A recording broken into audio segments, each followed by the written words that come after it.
अभी हम लोग बात करने जा रहे हैं हाइड्रोसेफेलस के बारे में। उससे पहले हमें देख लेना चाहिए ये सेरेब्रोस्पाइनल फ्लूइड का कोर्स क्या है, कहाँ से ऑरिजिनेट करता है, मतलब सिक्रीट होता है और कहाँ पे एब्जॉर्ब होता है, और वेंट्रिकल्स के थ्रू जो सिक्रीट होते हैं, वेंट्रिकल्स एक दूसरे के साथ कैसे कनेक्टेड रहते हैं। उसके लिए ये देख लेते हैं ना। ये सारे ब्रेन के वेंट्रिकल्स हैं। ये जो है ये है lateral ventricle, 2 lateral ventricle, and ये फोरामेन ऑफ मॉनरो के थ्रू और इंटरवेंट्रिकुलर फोरामेन के थ्रू ये दोनों कनेक्टेड है किसके साथ, ये थर्ड वेंट्रिकल के साथ। और थर्ड वेंट्रिकल ये जो ये दिख रहा है आपको, ये एक्विडक्ट ऑफ सिल्वियस, और जिसका और एक नाम है सेरेब्रल एक्विडक्ट, इसके थ्रू फोर्थ वेंट्रिकल के साथ कनेक्टेड है। एंड फोर्थ वेंट्रिकल सब अरेक्नोइड स्पेस के साथ कनेक्टेड है, एक मिडलाइन फोरामेन के थ्रू और 2 लैटरल फोरामेन के थ्रू। मिडलाइन फोरामेन के नाम है foramen of Magendie and lateral foramen है फोरामेन ऑफ लुस्का।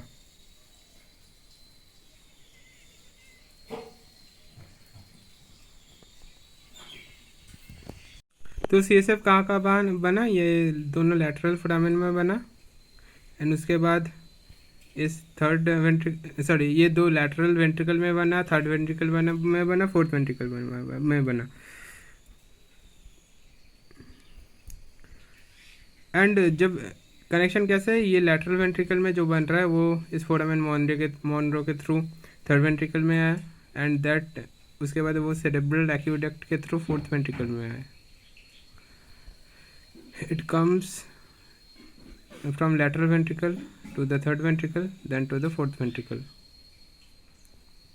and उसके बाद from fourth ventricle it enters to the subarachnoid space, and from subarachnoid space we have seen the granulations through which it is draining into venous sinuses or to the venous system. now book में वापस जाते हैं। ये इन granulation के through, arachnoid granulation के through ये arachnoid space से जाके डायरेक्ट वेनस सिस्टम में ड्रेन होता है। नाउ हाइड्रोसेफेलस क्या है, हाइड्रोसेफेलस है इसका नाम में hydrocephalus. Hydro means water and cephalus mean head, there means some fluid accumulation in head, that is hydrocephalus. Hydrocephalus के कॉजेस बहुत सारे हो सकते हैं, या तो CSF प्रोड्यूस ज़्यादा हो रहा है, या फिर CSF का ड्रेनिंग सही से नहीं हो रहा। एंड ड्रेनिंग कब नहीं हो सकता, या तो CSF जो मेनली ड्रेन के जगह है जहाँ द अरेक्नोइड ग्रैनुलेशन वहाँ नहीं हो रही, या तो बीच में CSF के पाथवे में वो लैटरल वेंट्रिकल से थर्ड वेंट्रिकल से fourth ventricle and then to subarachnoid space, इस पूरे पाथवे में कहीं ऑब्स्ट्रक्शन है। तो कभी कभी जब सब अरेक्नोइड स्पेस में ब्लड एक्यूमुलेट होता है, देन उस सब अरेक्नोइड ग्रैनुलेशंस के थ्रू, ये पिक्चर में जो दिख रहा है अरेक्नोइड ग्रैनुलेशंस के थ्रू CSF का ड्रेनिंग नहीं हो पाता, देन CSF एक्यूमुलेट होता है। Other causes of hydrocephalus include congenital obstruction of aqueduct of Sylvius. We have seen that aqueduct of Sylvius that is connecting the third ventricle with fourth ventricle. Now if there is a obstruction in aqueduct of Sylvius, the CSF that is produced inside the lateral ventricles and the third ventricles, they start to accumulate there, and yes, hydrocephalus cause कर देते हैं। Aqueduct of Silvius में obstruction, मास obstruction हो सकता है tumours के कारण, mid brain tumour,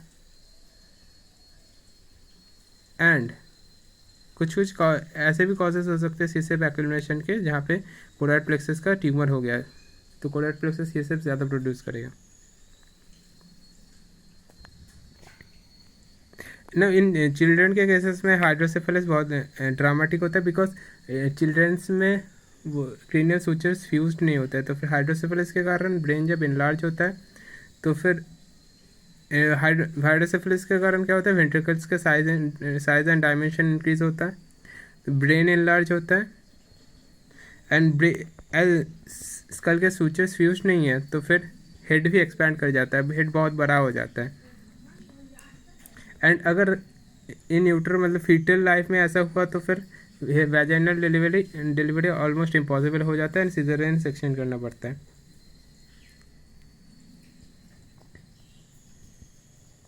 and ये हाइड्रोसेफेलस का मेन कॉज क्या है, ऑब्स्ट्रक्शन कहाँ पे है, वो जानने के लिए CT एंड MRI बहुत हेल्प करता है, क्योंकि इस CT एंड MRI के through radiologist can determine the site of obstruction in most of the cases, cause of obstruction भी इससे पता चल जाता है।